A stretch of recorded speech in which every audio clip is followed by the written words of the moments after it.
Ucungcuthokiso, ulwaphulomthetho kunye nokuhlukunyezwa kweziyobisi zezinye zezinto umphathiswa wokhuseleko loluntu Sizakele Nkosi-Malobane aye wathetha ngazo ngethuba edibene nootitshala, abazali kunye nabafundi esidibene ngolwesine. uNkosi-Malobane ehlangene kunye namapolisa baxoxe ngendlela ekunokwenziwa ngayo ukuze kulwiwe ulwaphulomthetho kwizikolo e-Everton nendawo eziyingqongileyo.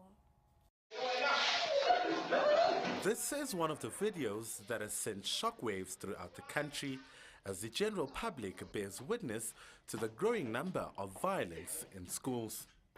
This has now prompted action in a precinct considered as one to have an escalation in the number of gangsterism, substance abuse and bullying. When there are problems, if the family structure have collapsed, you'll see it at school. If there are problems in churches, you'll see it in our children. If there are general problems in our communities, you'll actually see it in our children. I think that is the challenge that we are actually faced with at the moment. Drug-infested schools have also become a playground for criminality and excessive violence, particularly in women. MEC for Community Safety says this is a reflection of our society. Last year we experienced a high rate of gangsterism and bullying in our schools, but we also saw a high rate of murder happening. Actually, murder rate was increasing in this area where young men and women were attacking each other, and some of them became victims. They actually died in the process.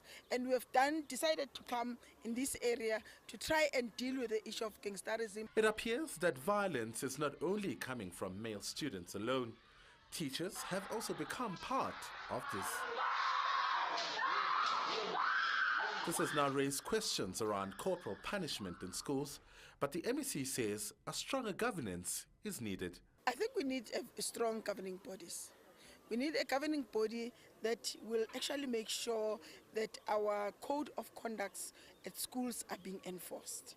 Currently, we have parents that are there as governing bodies, which is good, but most of the time they don't focus on making sure that policies are being implemented. They don't focus on making sure that students or learners actually behave the way they're supposed to behave when they are at school. They actually focus on other things, like the issues of monies in schools, etc. Malobane says this is a clear indication that safety and security in schools needs to be strengthened, adding that it goes just beyond human rights. Linda Mnisi, Soweto TV News, Everton.